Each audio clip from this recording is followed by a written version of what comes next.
Hello, and welcome to tonight's reading of Hallowed Ground, written by the Vesper spell. I don't think there's anything more beautiful than a cemetery in the fall, though I love cemeteries no matter the season. There's normally an abundance of majestically tall trees, more than you typically find in a public park, but not so many that they obstruct your view like in the woods. At the peak of autumn, you're treated to a panoramic vista of vibrantly colored foliage dangling from the branches and blanketing the ground, rustling in the wind and crunching underfoot. The gravestones themselves have an apothic allure to them, ruggedly cut slabs of polished slate or granite or marble, their dark bodies glistening ever so slightly in the dappled sunlight, meticulously arranged row by row in solemn respect to those they stand in memorial to. What I love the most is the serenity and the tranquility, the quiet. Aside from the occasional funeral, they're often entirely empty of visitors and virtually never have more than a few at a time. The memento mori of rotting corpses only 6 feet underground must sour most people on the otherwise gorgeous landscaping. Not me though. I guess I'm something of a misanthropic loner to seek out solitude in the confines of a graveyard. But reminders of mortality don't bother me. It's comforting, if anything, that we set aside such charming sanctuaries for the dead. It was on the first day of October 2018 that I came across a new cemetery, one I'd never been to before or even knew existed. I was taking a scenic route home along the country side roads to admire the fall landscape when I spotted the weathered gravestones up ahead. Pleasantly surprised at my discovery, I turned in without a second thought. The corroded metal arch over the gates only read cemetery. If the sign had even borne a name, those letters had long since rusted away. It wasn't a large cemetery, maybe a little over 100 yards across by a couple hundred long with a single looping gravel path, so I parked my car and explored it on foot. I was immediately enthralled by its pristine silence. I couldn't hear even the most distinct sign of human activity. The only noises were the cawing of cows, the scampering of small animals, and the wind blowing through the trees. The towering oaks and maples that populated the graveyard were stunningly dressed in their fall colors beneath the somber gray sky. But the gravestones themselves were a different story, and most were so worn they couldn't even be read anymore. There were only 2 structures still standing upon the grounds: the dilapidated remains of a maintenance shed and a small marble mausoleum, my entrance barred by an iron gate. I walked the entire length of the cemetery, searching for any sign of recent activity. Plant overgrowth was limited, but that looked more like the work of grazing wildlife than a groundskeeper, and I came to the conclusion that the place must be abandoned. I was ecstatic, a small, quaint, aged cemetery all to myself. I came back a couple of days later and reclined upon a large gravestone that I thought gave the best view, with a book in one hand and a pumpkin spice latte in the other. I wasn't usually so casual about my behavior in cemeteries, in case someone came across me and deemed it disrespectful, but a brief web search on Ecosia yielded about nothing about the cemetery. I was certain it was abandoned. If there was one thing people find creepier than cemeteries, it's abandoned, isolated, decaying cemeteries.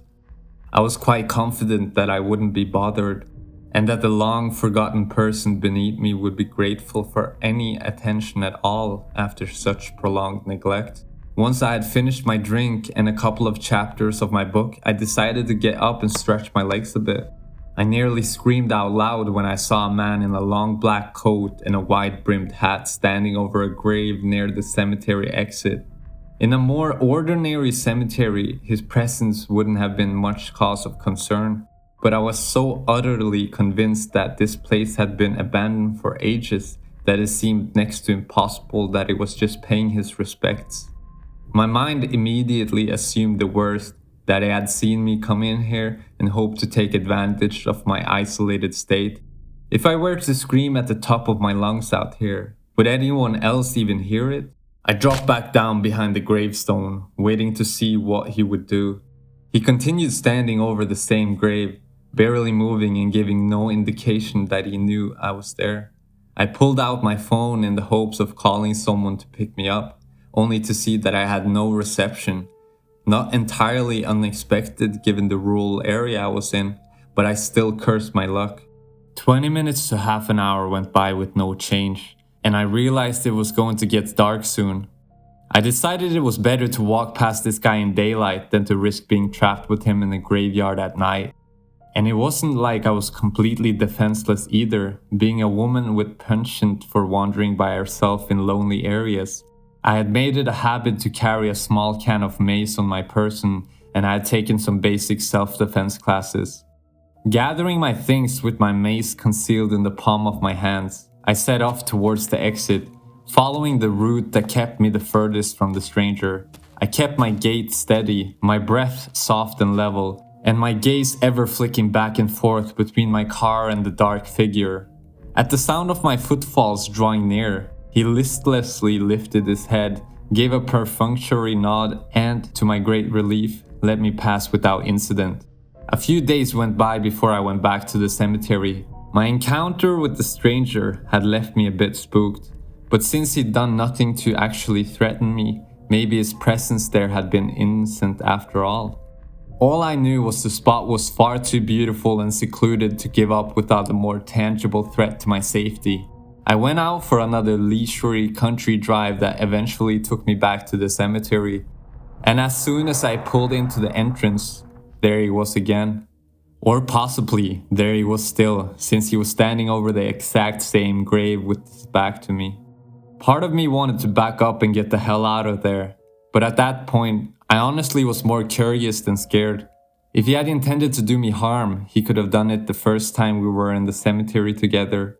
And it didn't really make any sense that he would be lurking out in the open to ambush me days later on the off chance that I would come back. So, what the hell was he doing then? And how did he get here? I didn't see any other vehicles around, though that I had escaped my attention during our first encounter. Now that I wasn't concerned, he didn't look nearly as threatening as he had before. Instead, he seemed a forlorn, almost tragic figure standing over that grave.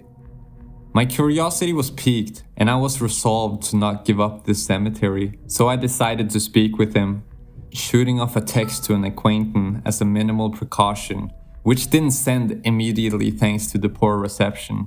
And palming my mace, I stepped out of my vehicle and approached him. As I got closer, I became more confident, as I could see that his coat added a lot of bulk to him and that he was actually a rather frail man. He had sharp cheekbones over sunken cheeks and under darkly circled eyes. He was pale, but his skin almost had an odd, almost silvery luster to it, if that makes sense. His hair was white, too white for someone who looked 50 at the oldest, but oddest of all were his eyes. They were this incredibly vibrant shade of green that stood out like two beryl gemstones in his silvery white face. It would be a shame to have maced such nice eyes, I thought, not that that would stop me. "Ah, excuse me, sir," I squeaked out when I was a few feet away from him. He raised his head and turned it towards me, his face sternly melancholic, but otherwise friendly enough. "I apologize if I'm intruding, but I saw you by this grave a few days ago. It's got me wondering, since all the graves in this place seems far too ancient for any living person to have ever known the people buried in them. So, I was just curious as to what you were doing here." The man nodded understandingly, seemingly aware of the oddness of what he was doing. "The person buried here is an ancestor of mine. Never knew them personally, but their deeds have been felt throughout my family for generations, and it's been a tradition to honor them for that," he said in a hoarse voice. "I'm the last of my bloodline now, so the honor falls to me alone." I turned my gaze to the moss-covered grave, scrutinizing it the best I could, but failed to discern any identifying features other than the outline of a cross. There was a single purple rose placed upon the ground, and several silver dollars placed along the base of the gravestone. "What about you, miss?" he asked. What brings you to this place? Oh, I just like cemeteries, I admitted sheepishly. They're pretty and quiet. The man nodded with a slight smirk. How did you get here? I asked. Did someone drop you off or do you live nearby? The latter, very much so, he admitted, pointing towards an enormous evergreen tree. Beneath its sagging branches was a tent, along with some plastic totes and canvas bags. Oh, you're squatting here? I asked as sympathetically as I could. I was secretly relieved since the situation was starting to make at least a little sense. A secluded place like this was a perfect place to squat, and his homelessness explained his emaciated frame, his poorly fitted coat, even his prematurely white hair. But we're miles from the nearest store. You don't walk all the way there and then haul supplies all the way back, do you? I have enough to last me till the end of the month, he replied. After that, it won't matter. I mulled over asking what he meant by that, but I decided better of it. I was unsure of his mental state, especially since I could see no evidence that this rather humble grave belonged to some venerate ancestor. I deemed it best to just let him believe whatever he wanted. I slipped the mace back into my pocket and pulled out my coin purse. May I asked, gesturing to the row of coins he had laid along the base of the gravestone. He nodded appreciatively, and I left a token payment to his ancestors, or him, for using their graveyard. Is it alright with you if I keep visiting? I really do like it here. It's not my cemetery, miss. Do as you please, he nodded. Thank you, I smiled. I headed back to my car for my coffee when I paused. Tempted to ask him his name, I couldn't do that though without offering mine in exchange, and as harmless as he now seemed, I still thought it best not to give him any compromising information about myself. I visited the cemetery often for the rest of October, the foliage growing more vibrant and beautiful as the month progressed. I bought some pumpkins from a roadside stand and spent an afternoon carving them into jack-o'-lanterns and scattering them across the grounds. I befriended the semi-feral barn cats that came there to hunt. I played in the piles of leaves like a little girl, pressed my favorite ones into a scrapbook, and I just generally did whatever the hell I felt like. One day I examined each grave one by one, noting down anything I found interesting. Angels and crosses could still be made out on some of the headstones, but the only legible words were generic phrases like gone too soon, beloved wife, husband, etc. And of course, may she, he, or they rest in peace. Not one gravestone still had a date or a name left on it. It struck me as strange, of course, but I honestly had no idea of what to make of it. Each time I entered the cemetery, I'd leave a few more coins by the ancestor's grave as an offering. Sometimes the man would be standing there, but sometimes he'd be in or around his tent. Other times, he'd be walking around the rest of the graveyard. And on at least one occasion, I wasn't sure if he was there at all. Though, I have no idea where he would have gone. We acknowledged each other politely, but spoke seldom. We were both there because we wanted to be left alone after all. I do realize that me going by myself to a cemetery with a possible crazy homeless man might sound reckless, but after the first time we spoke, I just never got the impression he was dangerous. There was only one time he took issue with any of my activities, and that was when I tried to gain entry to the mausoleum. I was fiddling with the lock, thinking it would be so old I could probably just break it, when I felt his cold hand grab my shoulder from behind. That's a private mausoleum, miss. Not open to the public, he said firmly. Leave it be. Looking back on it, I will say that he probably wasn't justified in putting his hand on me when the reprimand alone would have sufficed. But at the time I just felt such an intense sensation of being caught doing something I wasn't supposed to. I squeaked out an apology and scurried off to examine the maintenance shed instead. Most interesting thing I found there was one of the old non-motorized lawnmowers. On my next visit I brought him a deli sandwich. Partially as an apology for my attempt at grave robbing, partially because I brought one for myself and I didn't feel right eating in front of a homeless person, but also in the hopes of getting some information out of him. He accepted it politely, but not exactly gratefully, more like it was a pack of store-brand socks from a secret Santa. He didn't seem to care what he ate or that he was underfed. He was sure he'd make it until the end of the month, and that was enough for him. "So how long have you been here already?" I asked between bites of my Reuben sandwich. "Since I buried my father," he murmured. "Buried him here?" I asked in surprise.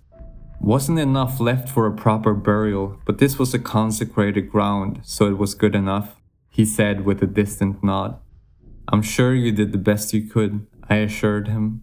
His vague, cryptic answer did make me a little uneasy, but I had developed a sense of camaraderie with my fellow graveyard enthusiast and decided to give him the benefit of the doubt, at least for the moment. "So how much do you know about this place? I haven't been able to find out anything about it. How old is it? Does it have a name? Why don't any of the tombstones have names or dates left?" The man shook his head. "All lost to time. Most of us are forgotten in less than 100 years after we pass. No sense in the stones keeping names when those names won't mean anything to anyone," he claimed. I just nodded and finished my sandwich. I didn't necessarily disagree with the sentiment, but it hardly explained the conditions of the gravestones. I briefly entertained the thought that maybe he had chipped off all the dates and names, but quickly dismissed the notion. None of the gravestones appeared vandalized, just old. I eventually settled on the theory that the headstones had been mass-produced with the generic phrases pre-engraved and any personal information being only cheaply and shallowly carved, explaining why it had all eroded away. It wasn't a perfect theory, but it was the best I could think of. During the last week of October, there was a heavy rainstorm. When it started to lighten, I tossed on my coat and drove out to the cemetery, eager for the smell of wet leaves and cool, damp air in my beloved sanctuary. When I arrived, I saw that the grave where I had been leaving my offerings had been dug up. Baffled, I ran from my car to the open grave without even shutting the door behind me. To my horror, I beheld the man, muddied and barely conscious, lying at the bottom of the freshly dug 4-foot hole. He had evidently decided to take advantage of the rain-softened earth to exhume the grave, but in his fragile, half-starved state, the exertion and the chill of the rain had been too much for him.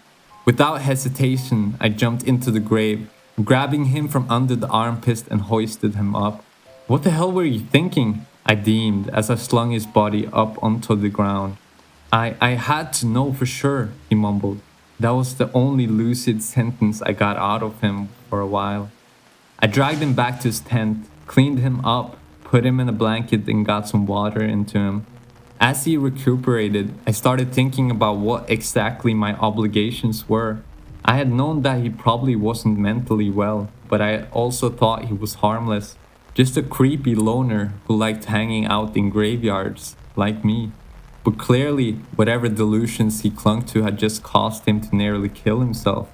If I didn't at least try to get him help, and he died, was I at fault for that? If I didn't get him help, then who would? But would his delusion even let him leave the cemetery peacefully? The thought of him being dragged out of here by cops to be locked up in some asylum was soul-crushing. There was also the more selfish concern about what would happen to the cemetery if I brought it to the attention of the government officials. I had fallen so in love with it, I had seriously started to consider buying a camper and squatting here myself. "Thank you." I was roused from my contemplation by the shameful and apologetic murmur from my tent mate. "You're lucky I came here when I did, dummy," I said, giving him a punitive slap across the knee. "Otherwise, you'd be just another nameless corpse right now." "What were you trying to do? Do you even know?" "It doesn't matter," he shook his head. I groaned and shoved a cup of dollar store instant ramen into his hand. "Look, I can't stay here all night. Are you going to be okay by yourself?" I asked. "Yes, miss. I'll be fine. Thank you," he nodded. Promise me you won't do any more digging or anything else that might make you kneel over, I deemed. I promise, miss, he swore. I sighed and accepted that that would have to do. I do have one small favor to ask, miss. And what's that? I asked as I put my raincoat back on. Halloween's my last night here, he said. If it's not too much trouble, would you mind seeing me off? Now, I of course wanted to know where the hell he thought he was going, but given his mental state, I figured it wouldn't actually do anything good to ask. If Halloween was some sort of locus for his delusions, then it was probably best for him not to be alone. Well, it's not like I had any other plans, I requested. Sure, I'll be here at dusk. I'll bring drinks and stuff. We'll have a little Halloween party. I always meant to go to one of those. Halloween night came. I set out a bowl of fun-sized candy bars with a please take two note posted to it and drove off to the cemetery. I'd bought chips, dip, whiskey and ginger ale coolers, a sandwich platter, Halloween candy, my Bluetooth speaker, and a downloaded Halloween playlist that mostly had covers of This Is Halloween, Monster Mash, and spooky scary skeletons. Maybe not the wildest evening, but it was literally the first party I'd ever thrown, so cut me some slack. When I pulled into the cemetery, I saw that he had placed a trash can in the center and started a bonfire and surrounded it with jack-o'-lanterns. I was a little bit concerned about the safety of this and that it might attract attention, but it did look amazing, and the night was cold enough that the warmth of the blaze would make the party much more enjoyable. This looks awesome, I cried out as I got out of my car and donned my kitty mask, putting out the spread on my car's hood. All I did was put some leaves in a trash can and light a match. You're the one who took the time to carve the pumpkins, he said humbly, perched upon a headstone and staring into the fire. Yeah, I'm a real Michelangelo with gourds, I said sarcastically, handing him a fox mask. This time you're not leaving me hanging. Tonight you're going to eat the food I brought and you're going to enjoy it. You're my only guest and I will not have you spoiling the evening for anyone else. Yes, ma'am, he chuckled, helping himself to the sandwich platter. I pulled out my phone, hit play on my music app and started dancing to Jonathan Young's cover of the Ghostbusters theme song. Normally, I'm pretty self-conscious at social gatherings, to the point that I avoid them as much as I can without being rude. But since the only other person there was even more reserved than I was able to cut loose a bit. I danced around the fire, I sang, I drank, I feasted and I just generally made merry. It was the most fun I'd ever had at a party. A couple of hours in and I was taking a breather, leaning up against my car and monologuing to the man about nothing in particular, when a strong gust of wind picked up and blew out the fire and the trash bin. I was taken aback, especially since all of the jack-o'-lanterns stayed lit. The cold set in immediately. It was so cold that I could see my breath and frost forming on the ground. In the sparse candlelight, I could see that the man was roused from his normal melancholy. He craned his neck forward, and as I followed his gaze, I saw pale blue flames appear one at a time, hovering in mid-air over each grave. Miss, stay inside the ring of jack-o'-lanterns and you'll be safe, he said, as he quite deliberately stepped outside the ring. They don't want you anyway. Your offerings have been more than sufficient. I'm the one who owes them a debt. Wait, what are you doing? I whispered. I told you, tonight is my last night here, he answered. The wind picked up again, howling like a wild dog, and yet the seemingly weightless apparition remained exactly where they were.